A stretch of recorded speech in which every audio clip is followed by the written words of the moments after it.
गौरी पुत्र गणेश भगवान की जय। जय श्री कृष्ण, राधे राधे।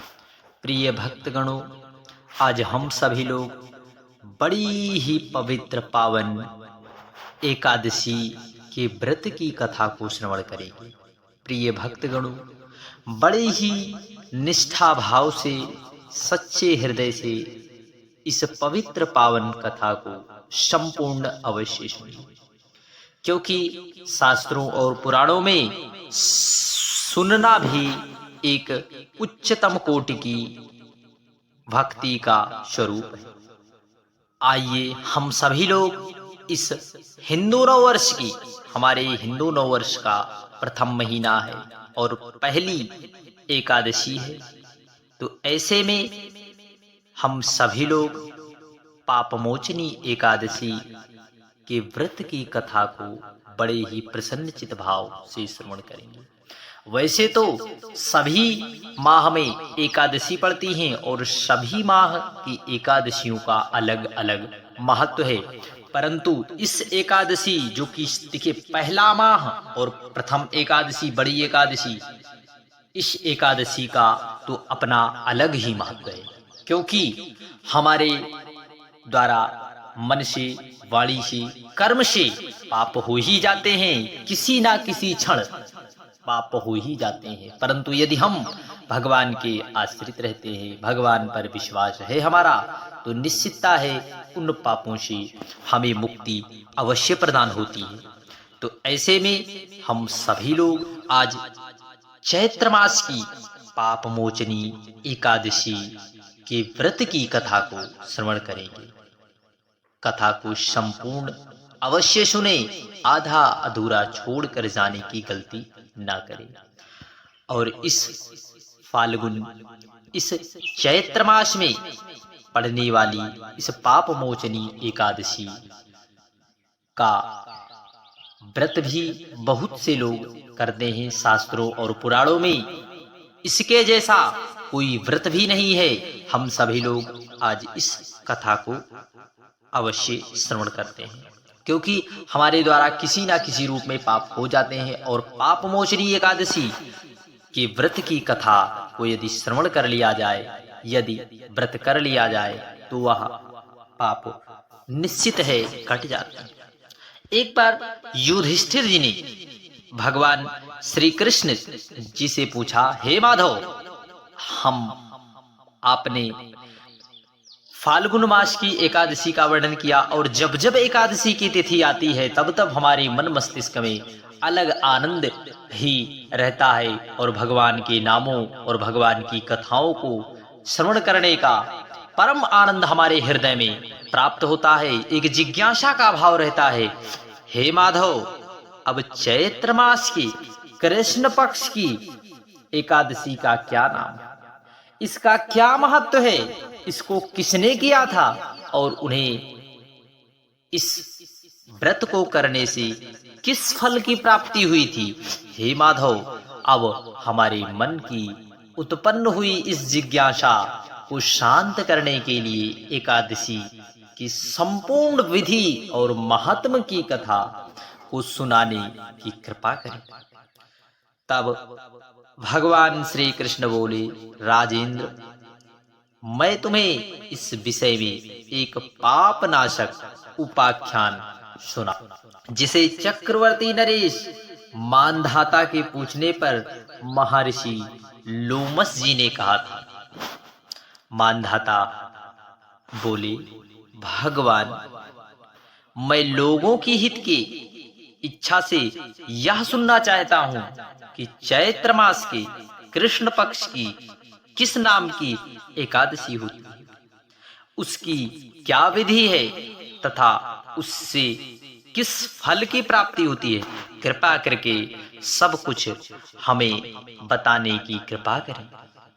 तब ऋषि श्रेष्ठ लोमस जी बोले, नृप श्रेष्ठ, पूर्व काल की बात है, अप्सराओं से सेवित चैत्र रथ। देखिए, चैत्र मास का नामकरण आप पद्म पुराण से भी समझ सकते हैं। चैत्र रथ देखिए, चैत्र रथ नामक वन में जहां गंधर्वों की कन्याएं अपने किंकरों के साथ बाजे बजाती हुई नित्य विहार करती, मंजू घोषा नामक अप्सरा मुनिवर मेधावी को मोहित करने के लिए गई।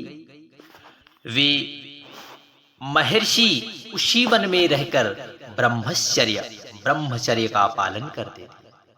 मंजू घोषा मुनि के भय से आश्रम से एक कोस दूर ही ठहर गई और सुंदर ढंग से वीणा बजाती हुई मधुर गीत गाने लगी। तब ऋषि श्रेष्ठ मेधावी घूमते हुए उधर जा निकले और उस सुंदरी अप्सरा को इस प्रकार गान करते देखकर सेना सहित कामदेव से परास्त होकर बरबस मोह के वशीभूत हो गए। की ऐसी अवस्था देख मंजू घोषा उनके समीप आई और वीणा नीचे रखकर उनका आलिंगन करने लगी। मेधावी भी उनके साथ रमण करने लगी। कामवश रमण करते हुए उन्हें रात और दिन का भान भी ना रहा। इस प्रकार मुनि जनोचित सदाचार का लोप करके अप्सरा के साथ रमण करते उन्हें बहुत दिन व्यतीत हो गया। मंजू घोषा देवलोक में जाने को तैयार हुई। जाते समय उसने मुनि श्रेष्ठ मेधावी से कहा, ब्राह्मण, अब आप हमें आज्ञा दीजिए, मैं अपने देश जा। मेधावी बोले, देवी, जब तक सवेरे की संध्या ना हो जाए तब तक मेरे पास ठहरो। अप्सरा ने कहा, विप्रवर, अब तक ना जाने कितनी संध्याएं आई और चली गई। मुझ पर कृपा करके बीते हुए समय का विचार तो कीजिए। लोमस जी कहते हैं, राजन, अप्सरा की बात सुनकर मेधावी के नेत्र आश्चर्यचकित हो उठे। उस समय उन्होंने बीते हुए समय का हिसाब लगाया तो मालूम हुआ कि उसके साथ रहते 57 वर्ष हो गए। कितने वर्ष? 57 वर्ष। प्रिय भक्तगणों, 57 वर्ष हो गए। उसे अपनी तपस्या का विनाश करने वाली जानकर मुनि को उस पर बड़ा ही भयंकर क्रोध हुआ। उन्होंने शाप देते हुए कहा, पापनी, तू पिशाचिनी हो जा। मुनि के श्राप से दग्ध होकर वह विनय से नतमस्तक हो बोली, विप्रवर, मेरे शाप का उद्धार की। 7 वाक्य बोलने या 7 पद 7 चलने मात्र से ही सत्पुरुषों के साथ मैत्री हो जाती। ब्राह्मण, मैंने तो आपके साथ अनेकों वर्ष व्यतीत किए हैं, अतः स्वामी मुझ पर करुणा कीजिए, मुझ पर कृपा कीजिए। मुनि बोले, भद्रे, मेरी बात सुनो। यह शाप से उद्धार करने वाली है। क्या करूं? तुमने मेरी बहुत बड़ी तपस्या नष्ट कर डाली है। चैत्र कृष्ण पक्ष में जो शुभ एकादशी आती है उसका नाम पापमोचनी है। वह सब पापों का क्षय करने वाली, पापों का समूल नष्ट करने वाली है। सुंदरी, उसी का व्रत करने पर तुम्हारी पिशाचता दूर होगी। ऐसा कहकर मेधावी अपने पिता मुनिवर च्यवन के आश्रम गए। आया देख च्यवन ने पूछा, बेटा, यह क्या किया? तुमने अपने पुण्य का नाश कर डाला। मेधावी बोले, पिताजी, मैंने अप्सरा के साथ रमण करने का पातक किया है। कोई ऐसा प्रायश्चित है जिससे पापों का नाश हो जाए?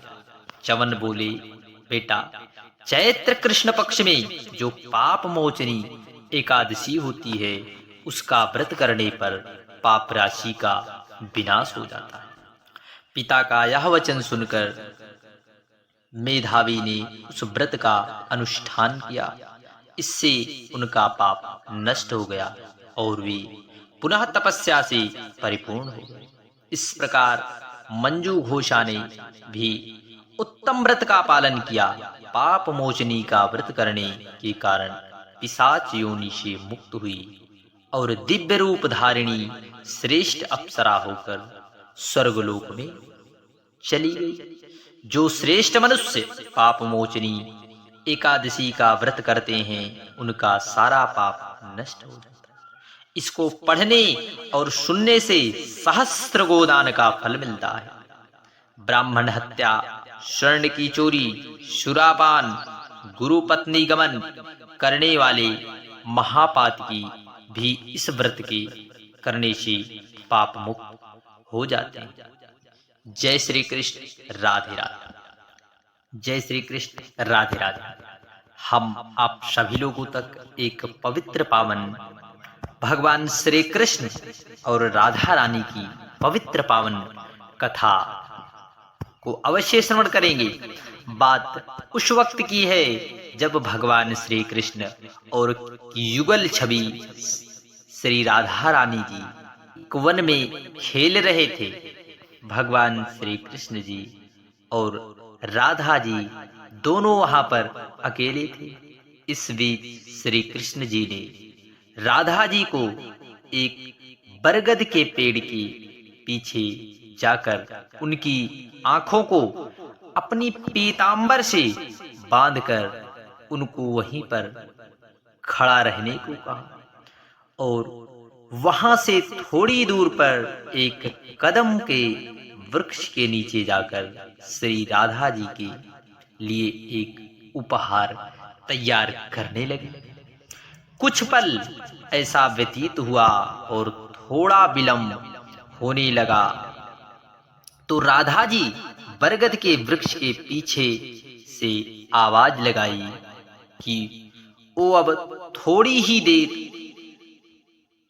नहीं खड़ी हो सकती और बोली कि मेरी आंखें दर्द कर रही हैं। तो इस पर भगवान श्री कृष्ण मुस्कुराए और वही कदम के वृक्ष के नीचे से जवाब दिया कि राधे, बस तुम पल के लिए आप प्रतीक्षा कीजिए, कुछ पल के लिए आप प्रतीक्षा कीजिए। उसके बाद राधा जी वहीं आंखें बंद करके प्रतीक्षा करती रही और यहाँ श्री कृष्ण जी जल्दी जल्दी अपना कार्य पूरा करने लगे और जल्द ही श्री कृष्ण जी काम पूरा करके श्री राधा जी के पास गए और श्री कृष्ण ने अपनी हाथों से श्री राधा जी की आंखों से पीतांबर हटाया और फिर उनको अपना उपहार दिखाया।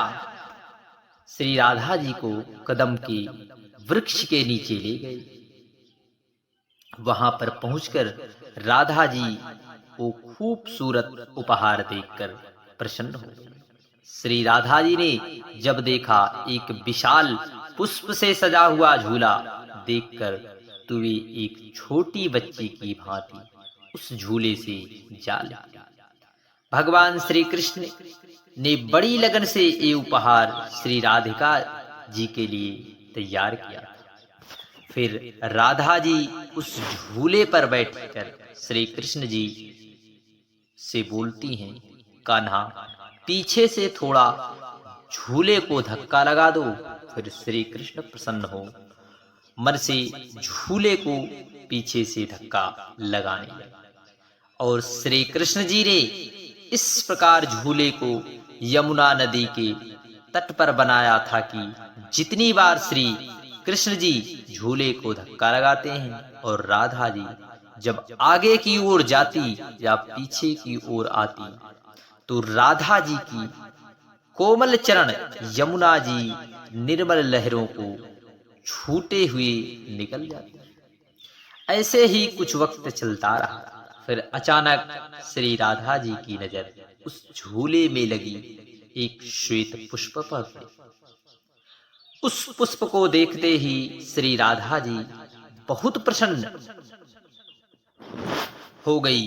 इस प्रकार श्री कृष्ण से कहती हैं, हे कान्हा, ये पुष्प तो हमारे ब्रज में तो नहीं है, आप इस पुष्प को कहां से लेकर आए? इस बात पर भगवान श्री कृष्ण मुस्कुराते बोले कि मैं त्रेता युग से लाया। त्रेता युग ये सुनकर राधा जी को बड़ा ही आश्चर्य हुआ और पूछी कि त्रेता युग से कैसे? फिर श्री कृष्ण ने झूला रोका और राधा जी के बगल में जाकर बैठ गए। फिर श्री कृष्ण के प्रेम आंसू अपने आंखों के लिए राधा जी को बताते हैं कि हाँ राधे, त्रेता युग से जब मैंने पहली बार तुम्हें देखा था तो तुम पुष्प वाटिका में थी। पहली बार तुम्हें देखते ही राधे मुझे उस पल एक अपने हाथों से बनाया हुआ पुष्प से निर्मित झूला देने को मन किया, परंतु उस समय मैं रामावतार में था और मर्यादा पुरुषोत्तम होने की वजह से अपनी वो प्यारी सी इच्छा पूरी ना कर सका। लेकिन मैंने आज के इसी खूबसूरत दिन के लिए उस वक्त कुछ सफेद पुष्प अपने पास संभाल कर रखे थे और अब वह समय आया, आज अपनी वर्षों की इच्छा पूरी कर तुम्हें प्यारा सा उपहार देना चाहा और मेरी यह इच्छा पूर्ण हुई। श्री राधा रानी यह बात सुनकर खुशी के मारे उनकी आंखें नम हो गई और उन्होंने श्री कृष्ण जी के साथ कोमल हाथों को चूम लिया। उसके बाद भगवान श्री कृष्ण और राधा जी एक दूसरे के साथ झूले पर बैठकर झूले का आनंद ले रहे। जय श्री कृष्ण, राधे राधे।